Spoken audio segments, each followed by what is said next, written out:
Baik, Assalamualaikum warahmatullahi wabarakatuh. Waalaikumsalam warahmatullahi wabarakatuh. Selamat siang kepada teman-teman online semuanya. Baiklah, pada acara podcast hari ini saya berhadapan dengan salah satu guru besar, Profesor Amir Muallim, yaitu salah satu profesor Fakultas Ilmu Agama Islam Universitas Islam Indonesia di Yogyakarta. Itu Pak, ya Pak.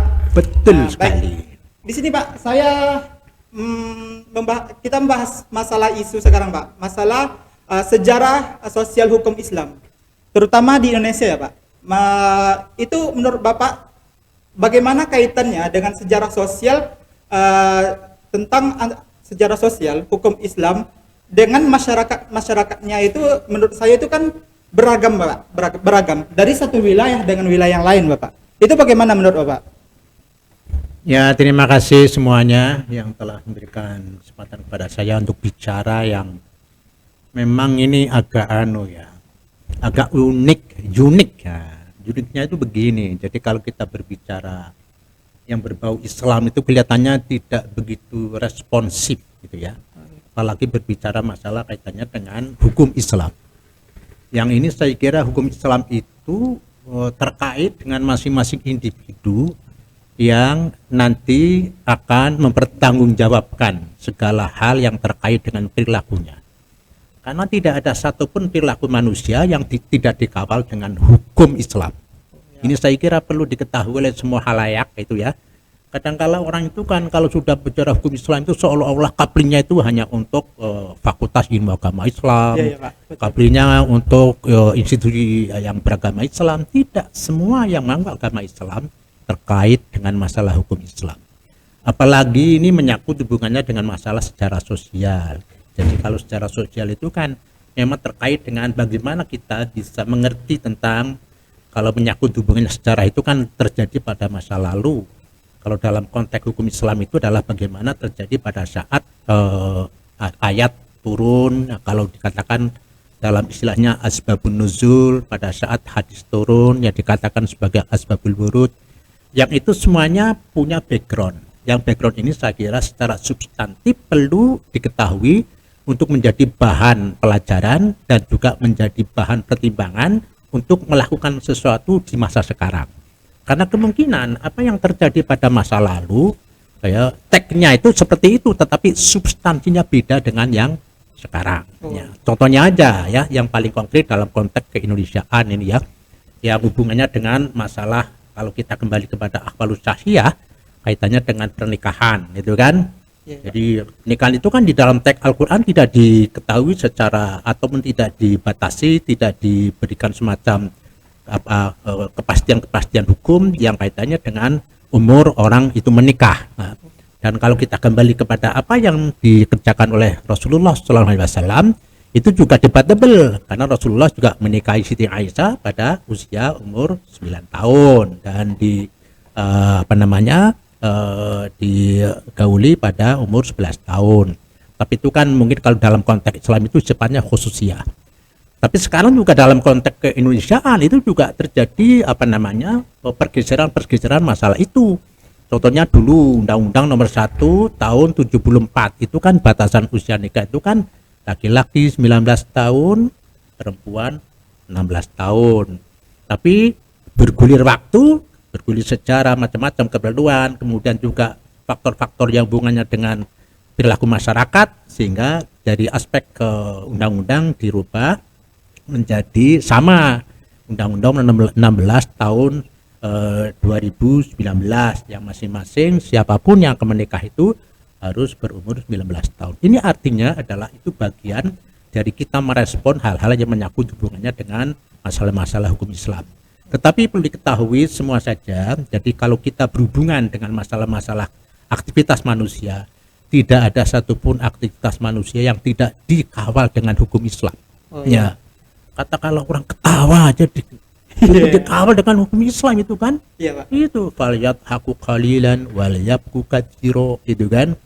Orang bicara juga dikawal, jangan sekali-kali Anda suaranya mengungguli suara Nabi dan segala macam. Artinya adalah kita semuanya harus kembali kepada, kalau dalam istilah sekarang ada SOP ya. Jadi SOP itu adalah sebagai batasan-batasan kriteria di mana kita punya punya kepantasan-kepantasan dalam konteks hubungannya dengan aktivitas kita masing-masing. Karena kita kan di dalam kita melaksanakan kaitannya dengan Islam itu kan ada 3 pilar itu ya. Iya, Pak. Pertama adalah pilar hubungannya dengan akidah. Yang kedua hubungannya dengan syariah. Yang ketiga adalah akhlak. Ini satu kesatuan yang itu harus dimiliki, harus dipelajari, harus diamalkan oleh semua manusia yang mengaku beragama Islam. Ya, tidak pandang bulu dia birokrat, dia dosen, dia jualan dawet segala macam itu, semuanya harus melaksanakan itu. Ini yang karena nanti masing-masing akan mempertanggungjawabkan hubungannya dengan 3 pilar itu. Ini yang harus diketahui. Nah, terus begini Pak, permasalahan yang sekarang ibarat sering terjadi di berbagai daerah Pak, terutama masalah pernikahan. Bapak menyinggung tadi masalah pernikahan. Itu sebagian contoh aja, Ya, contoh, masih banyak lagi contoh-contohnya. Anggaplah misalkan masalah pernikahan ini Pak, yang banyak sekarang terjadi itu Pak, banyaknya pernikahan dini yang terjadi di dalam masyarakat, khususnya di Indonesia ya Pak. Karena apa? Karena di agama Islam tidak tidak menentukan umur anak itu menikah segini sini. Terus dalam undang-undang dasar kita ada yang mengatur yang sebagaimana Bapak bilang tadi, undang-undangnya itu tentang pernikahan ya itu. Terus bagaimana Pak tanggapan Bapak dengan sosial dengan hukum Islam itu agak gimana ya? Agak berbeda dengan undang-undangnya gitu itu. Jadi sedangkan hukum Islam tidak adanya mengatur batas pernikahan gitu. Sedangkan undang-undang ada itu. Bagaimana menurut Bapak? Ya, jadi antara aspek-aspek sosial, kultur masyarakat ya dengan undang-undang itu selalu berhubungan. Jadi mungkin undang-undang itu berubah karena faktor kepentingan masyarakat ataupun juga masyarakat itu berubah karena faktor undang-undang. Kan begitu itu. Jadi saya kira seperti 2 sisi mata uang. Jadi dalam konteks contoh tadi itu saya kira yang perlu digarisbawahi, pemberlakuan hukum Islam itu tidak hanya sekedar privasi. Ya, sebagaimana yang saya baca bahwasanya ada suatu kepala negara ya di suatu negara yang terkenal itu bahwasanya masalah agama itu adalah masalah privat. Kalau saya enggak. Masalah agama itu tidak hanya privat, tapi masalah-masalahnya masalah umum. Karena ada masalah-masalah yang harus diatur oleh negara. Contohnya tadi masalah pernikahan diatur oleh negara, kan begitu. Kemudian masalah-masalah yang ini yang belum diatur oleh negara secara Islam itu adalah seperti kaitannya dengan hukum pidana Islam. Ini kan pelaksanaannya melibatkan negara. Jadi tidak boleh mengatakan bahwa agama itu adalah privat, karena agama itu tidak hanya sekedar mengatur orang per orang, tapi juga mengatur dalam konteks komunitas masyarakat, kan begitu. Jadi ini yang harus diketahui oleh semua kalangan. Artinya adalah penerapan hukum Islam itu tidak hanya konteks pribadi, tapi juga komunitas masyarakat, negara, sosial dan segala macam, dan juga masalah-masalah yang menyangkut hubungannya dengan kepentingan-kepentingan yang bersifat makro. Seperti sekarang ini kan kita kan punya kepedulian dengan adanya kejadian ya. Peperangan di Hamas itu kan bagian. Itu bukan masalah privat itu masalah internasional. Kita semuanya punya kepedulian. Itu kan dikatakan al mu'minu lil mu'mini kal bunyani yasuddu ba'dahu ba'dan. Itu adalah komunitas, bukan masalah privat.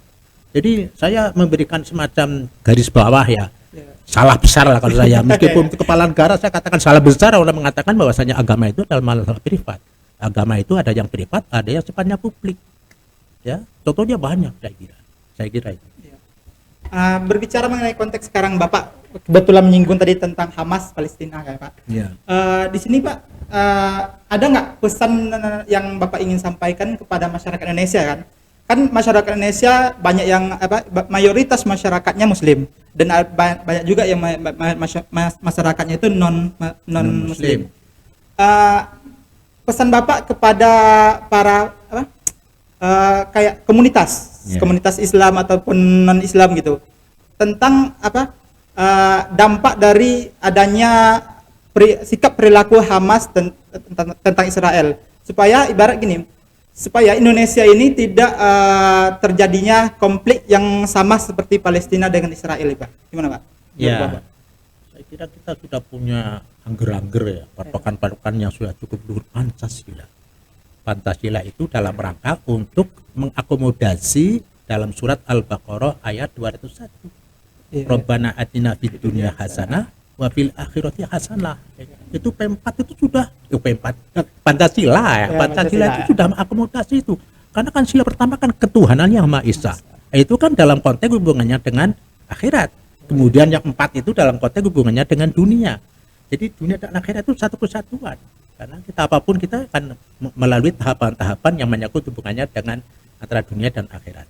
Dalam konteks Hamas ini saya kira ya minimalnya kita sebagai warga Indonesia itu ya, itu kan dalam apa namanya kaitannya dengan kalau kita melihat kemungkaran, kalau bisa fal yughayir biyadi fa ilam tastati wa bilisani fa ilm tastati fakil fa biqalbi ya.